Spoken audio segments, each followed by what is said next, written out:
Mills Coffee started with my great-grandfather. His name was Thomas H. Mills, and he was an immigrant from Scotland.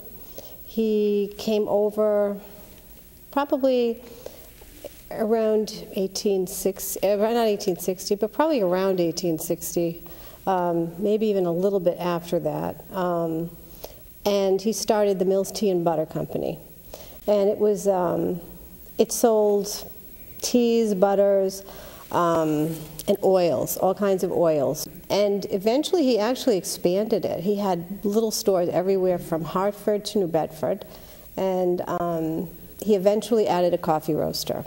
And the coffee roaster was put in Providence, Rhode Island. And he obviously was a big player and probably a big gambler. And during the stock market crisis, he lost a lot of his capital.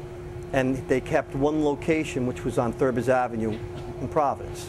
They did retain the store that was in Providence and was roasting coffee, which they used to deliver by horse. My grandfather took over, Frederick Mills, and that was it was a converted three-story house that they had a small roaster and small bagging capability. He pretty much did the same thing except with coffee. They went around, they had little tiny delivery trucks that actually looked a little bit like the HHR today, except the older version. And they started delivering to bakeries and hospitals, institutions, that sort of thing. Eventually, he wanted to retire. And my father purchased it from my grandfather. I was a kid, and my brother and I used to go over there with my mother, and we used to help scoop coffee into bags. And tea became a secondary factor. They used to, when my great-grandfather had it, it was more loose teas, and there was a lot of that. But then it was just our own tea bag, and then they did some restaurant supplies. My father died very unexpectedly in 1980. I started working with him full-time in the mid-70s. I went every day after school and full-time during the summer. So I had already had 4 or 5 years of full-time work in when he passed away. I was probably 25, and I was not working in the business at the time, and I went over to help because there was only 3 people working there. I ended up staying for the next, I guess, 30 years or something like that. My mother decided to get out of the company, and my sister came in the company. My brother and I just, had to decide under rather difficult circumstances if we were going to really try to keep it. Mm-hmm. And I don't think we ever really thought we weren't, because when you have a family business, it's like part of the family. Mm-hmm. And it's a love-hate. It's just like a sibling. Sometimes you want to, if you feel like it's not doing all the things that you need it to do or want it to do, it's sometimes inconvenient for your life, but there was just no way we could think of not doing it. I am 6th generation. I am a Mills. My mother's last name is Mills. So yeah, it's still in the family, and it's pretty cool continuing to be in the family, and sort of a lot of pressure almost too. And then we decided that we needed to get some more modern equipment so that we could compete with other people in the industry and continue to be in the industry. So at that point, we got a form and fill machine, which opened up the door to do some private label and a pack for other companies. We developed some convenience store business, lots of restaurants, cafes. Cafes are really our specialty. Espresso machines, teaching people how to use them, and we went into coffee baskets, all kinds of things. That enabled us to expand to where the building that we moved to in Providence, we expanded out of. And that's where we moved here back in 1987, which took me a couple years. We, struggled with it initially because my brother had to learn how to roast. He knew how to roast somewhat. I had always been around for lots of the different, even coffee buying. I think I did my first coffee buying when I was 15 years old, so I was around for that, and we just put together what we knew, and my father had always said, if you stick with really good coffee, you'll be successful. Don't vary it, let the coffee be your salesperson. And that's what we did. And as we sort of developed, also there was a resurgence, or an interest anyway, from people in gourmet coffee, which was essentially what we had, but it wasn't marketed as such. So we had the right kind of coffee really at the right time. We did very well until the 2000s, and but between the economy in this state and property values and taxes, I know my sister's been to the city of Providence and fought for our property values. Yeah, we're probably looking for a relatively different focus from maybe what we've done when we first started, because coffee drinking habits, I think, have changed. The market is changing. People are much more oriented toward quickness and convenience, and I think single cup is going to be a big factor. Naturally, you see all the K-cup and that, that idea of single serve. So that changes how you would prepare coffee, how you're going to manufacture it. We're just trying to stay afloat. I mean, at one point in 2000, we had 15 employees, and I think we have 8 or 9 now. And, we just continue to try to put out quality coffees and have our niche in the business. I don't think people will ever get rid of the whole bean. There's always going to be that niche, and I think we're more of a niche company than anything. So we'll make sure we don't lose our day job and do that right, and then just try to position a little bit where we might be for the future.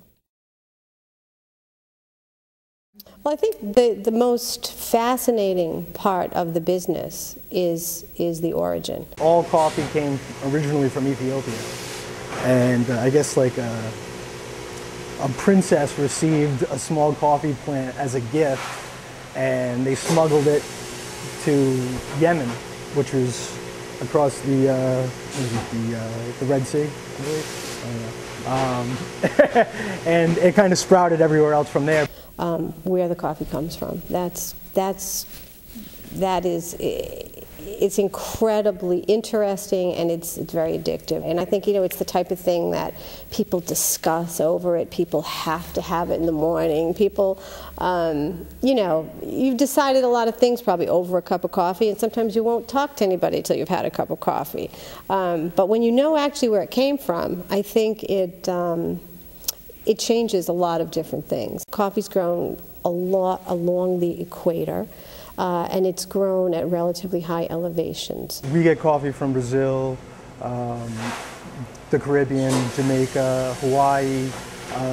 Then we also have a lot of African stuff, Kenya, Indonesian stuff, Sumatra, Mocha Java, all over the world.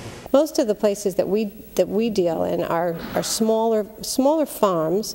We buy through brokers, but our brokers identify the type of coffees that we want to have, and so we'll deal with the smaller farms that are shade grown. We like shade grown coffees versus sun coffees. There's 2 kinds of coffees basically: Arabica and Robusta. Robusta is a lower grown coffee, but it has not got a lot of aroma, it doesn't have a lot of taste, and isn't the type of coffee that we would use in our blends, because it doesn't really have anything that would make us say, wow. It would be something that someone would use to cut the cost of a pound of coffee, because it doesn't bring anything positive other than it's cheap. So if you're worried about getting your costs lower, it would actually help with that.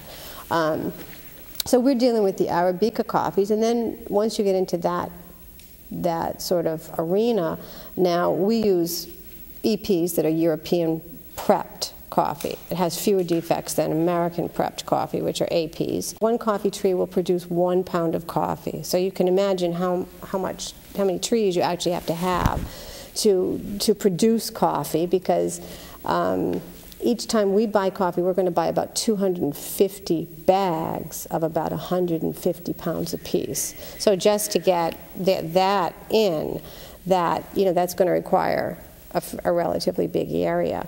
We only deal with certain people where we know that the quality is going to be there. But when you get to know the growers, you'll hear the stories. I mean, they have to do all sorts of preparation on the land. They like to keep the trees so much, distance apart, so each one has a chance to grow. And then they have to send these, and usually they're indigenous people that come in just to pick coffee. Those aren't actually farm workers. The people that are actually picking that coffee aren't really the people that are maintaining the farms. Those are groups of traveling people that come in and just pick coffee. And they go up on donkeys, they walk, they carry buckets around their neck, and they reach up, because the coffee trees aren't really that tall. It's the shade trees that are taller above it to protect them. Coffee is a fruit, and it grows in a little husk, and when the cherry's red, it's ready to be picked. So they just do this all day, and they fill up the can that's right in front of them, and then they get paid by how much they actually bring in. And then that is the beginning of the next process, which would be the sorting and processing of coffee. The beneficio is the person in the middle. It's either going to be the grower has his own sort of beneficio, or there's a conglomerate of small campesino or campesinas that go to a larger processor who may be a larger farm, or he may just do that. And he will process the coffee, which is another very ornate process of cracking, sorting, washing, drying, sorting, washing, drying. It goes on until it's been sorted carefully and earmarked for whatever type of coffee it is, because even on a single farm there might be 3 or 4 different types or grades that are going to go out. And so we'd be getting it, obviously, after that's all done. Most of the people that I buy from, my brokers, they know what I like. We get samples in before we ever buy anything, so we can see it, we roast it, we cup it, and then go from there and decide what we want to buy.